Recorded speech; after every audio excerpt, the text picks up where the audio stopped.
Hello दोस्तों, स्वागत है एक बार फिर से आपके अपने यूट्यूब चैनल किरण लर्नर्स अकेडमी में। हम कर रहे हैं BPSC ASO assistant section officer. ये एग्जाम है बिहार का बीपीएससी का सहायक प्रशाखा पदाधिकारी, इसको हिंदी में बोलते हैं सहायक प्रशाखा पदाधिकारी।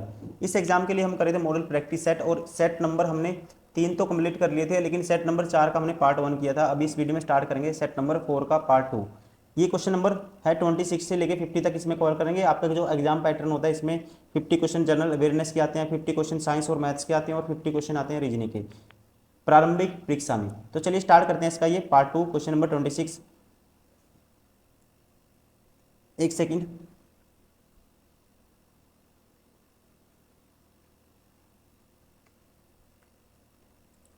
ट्वेंटी सिक्स है, ओलांटा हुमाला को मनी लॉन्ड्रिंग मामले में 15 साल की जेल की सजा सुनाई गई। वह किस देश के पूर्व राष्ट्रपति हैं? तो दोस्तों ध्यान रखेंगे, इसका राइट आंसर होगा, ये थे पूर्व राष्ट्रपति पेरू के। राइट आंसर होगा ऑप्शन फर्स्ट। कहाँ के? पेरू के।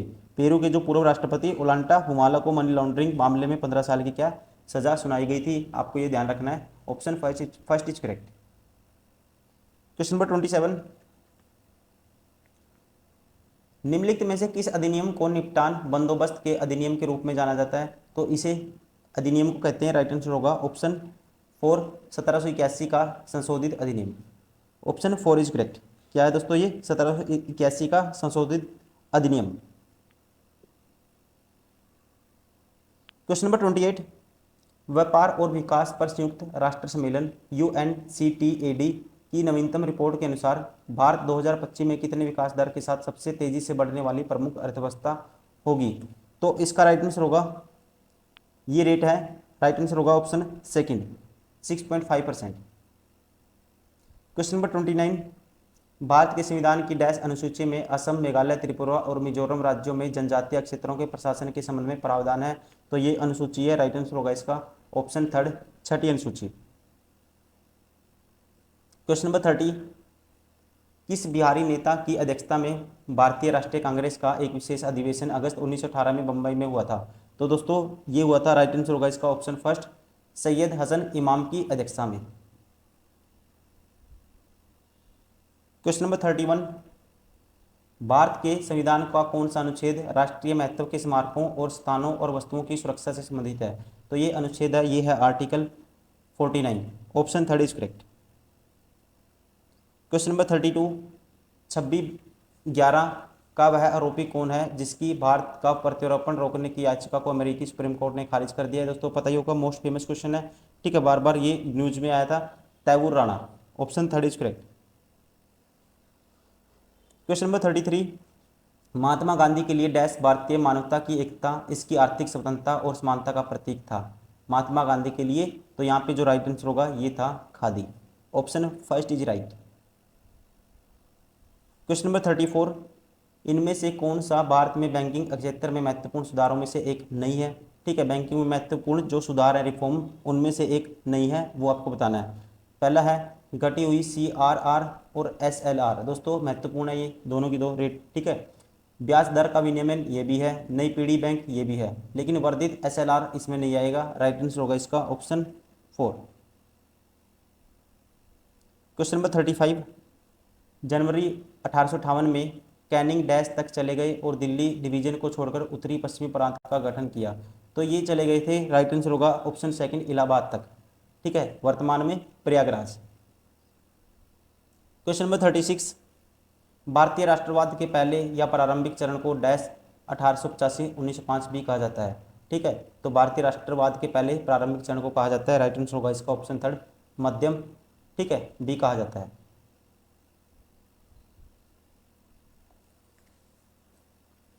क्वेश्चन नंबर 37, महात्मा गांधी ने सत्याग्रह सभा की स्थापना डैश में की थी? दोस्तों तो महात्मा गांधी ने सत्याग्रह सभा की स्थापना की थी 1919 में। कब? फरवरी 1919, राइट आंसर होगा इसका option third. Question number 38, dash Bharat में राजनीतिक सुधारों के लिए आंदोलन शुरू करने वाले पहले भारतीय नेता थे? तो इनका नाम है, राइट आंसर होगा, ध्यान रखेंगे, ऑप्शन सेकंड राजा राममोहन राय। कौन थे दोस्तों? राजा राममोहन राय। और इन्होंने ब्रह्मा समाज की स्थापना करी थी, ठीक है, कलकत्ता में 1928 में। क्वेश्चन नंबर 39, 28 दिसंबर 1885 को भारतीय राष्ट्रीय कांग्रेस INC की स्थापना गोकुलदास तेजपाल संस्कृत स्कूल के परिसर में डैश में हुई थी। तो ये हुई थी, ठीक है, मोस्ट फेमस क्वेश्चन, बम्बई में। Option second is correct. कहाँ पे हुई थी दोस्तों, ध्यान रखना आपको, ठीक है, आसान क्वेश्चन है वैसे, ये इतना मुश्किल क्वेश्चन नहीं है। कहाँ पे हुई थी, बम्बई में। क्वेश्चन नंबर 40, 1917 का डैश सत्याग्रह महात्मा गांधी का पहला सत्याग्रह था और यह भारतीय स्वतंत्रता आंदोलन में एक बड़ा विद्रोह था। तो ये था जी ऑप्शन 4 चंपारण सत्याग्रह। क्वेश्चन नंबर 41, 1866 में भारत के संदर्भ में चर्चा करने और भारतीय कल्याण को बढ़ावा देने के लिए ब्रिटिश सार्वजनिक अधिकारियों को प्रभावित करने के लिए लंदन में ईस्ट इंडिया एसोसिएशन का आयोजन किसने किया। तो यहाँ पे इसका आयोजन किया था दादा भाई नारोजी ने। Option first is right. Question number 42, वैश्विक कपास उत्पादन में भारत का हिस्सा डैश से अधिक है दोस्तों। तो ये है राइट आंसर होगा 1/3 से अधिक। क्वेश्चन नंबर 43, इनमें से कौन सा भारत में कृषि विपणन के मुख्य दोषों में से एक नहीं है। कौन सा है जो कृषि विपणन के मुख्य दोषों में से एक नहीं है, ये आपको बताना है। भंडारण सुविधा की कमी ये है, परिवहन की कमी ये भी है, अनुकूल मंडी ये नहीं है दोस्तों, ठीक है, इलॉजिकल है, आप वैसे भी आंसर कर सकते हो, मार्केट इंटेलिजेंस की कमी ये भी है। तो राइट आंसर होगा इसका option third. Question number 44, dash झील भारत की सबसे बड़ी खारे पानी की झील है, यह भारत की सबसे बड़ी झील भी है। तो झील का नाम है ऑप्शन सेकंड चिल्का झील। और दोस्तों ये कहाँ पे है, ये झील आपको पता ही होगा, ये आती है उड़ीसा में। अगर पूछे मीठे पानी की सबसे बड़ी झील, वो है वुलर झील जम्मू कश्मीर में। खारे पानी की सबसे बड़ी झील सांबर झील राजस्थान में।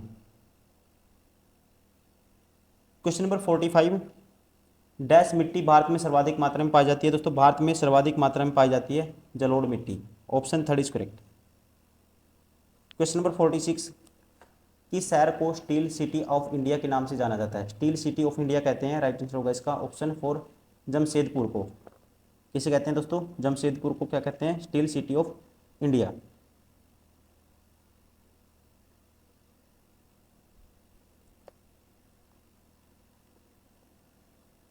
क्वेश्चन नंबर 47, भारत के संविधान में डैश मूल अधिकार और डैश मूल कर्तव्य हैं। भारत के संविधान में दोस्तों, ठीक है, 6 मूल अधिकार हैं और 11 मौलिक कर्तव्य हैं।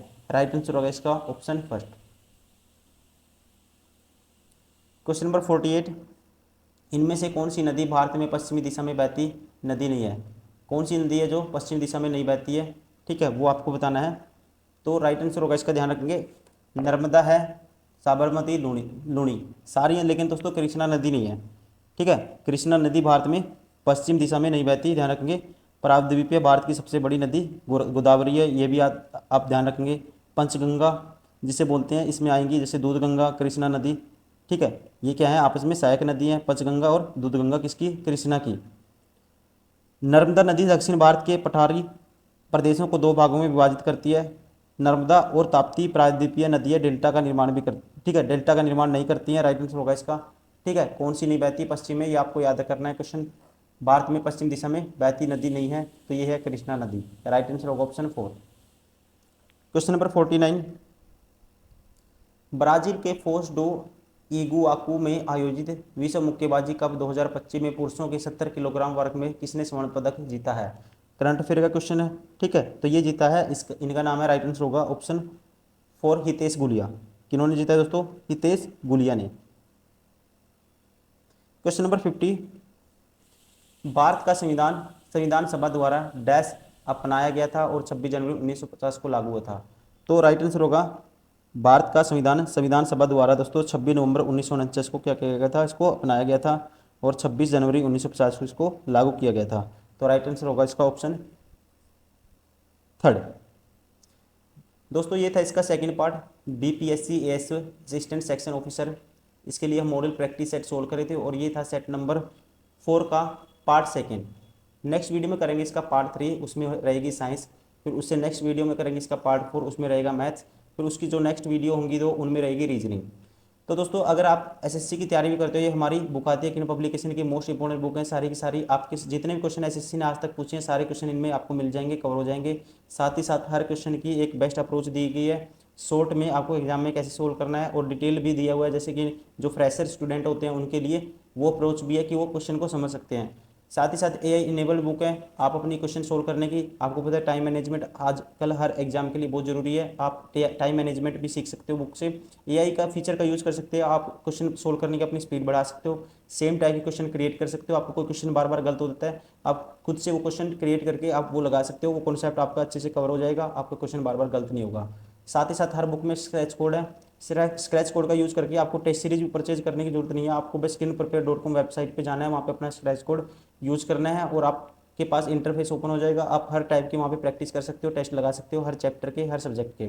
साथ ही साथ आप टॉपर्स के रिव्यू भी देख सकते हो, जो आज सिलेक्टेड है कहीं ना कहीं जॉब कर रहे हैं, आप भी अपना सपना पूरा कर सकते हो, इनसे आप रिव्यू ले सकते हो कि उन्होंने यूट्यूब पे वीडियो देखोगे पता लग जाएगा कि किस तरह से मल्टीपल टाइम इन बुक्स को बार बार प्रैक्टिस की आज वो सिलेक्टेड हैं। ठीक, कैसे इन्होंने अपने डाउट क्लियर किए, कि क्या इनकी प्रोसेस थी पढ़ने की, कैसे इन्होंने जल्दी से जल्दी एग्जाम निकाला। तो इस तरह से आप इनको फॉलो कर सकते हो, और साथ ही साथ आप इन बुक्स को तो यूज़ करोगे तो आपके लिए बेस्ट होने वाला है ये चीज़ें। ठीक है, तो चलिए दोस्तों इस वीडियो में इतना ही, नेक्स्ट वीडियो में हम करेंगे इसका part 3। Thank you, bye bye, take care.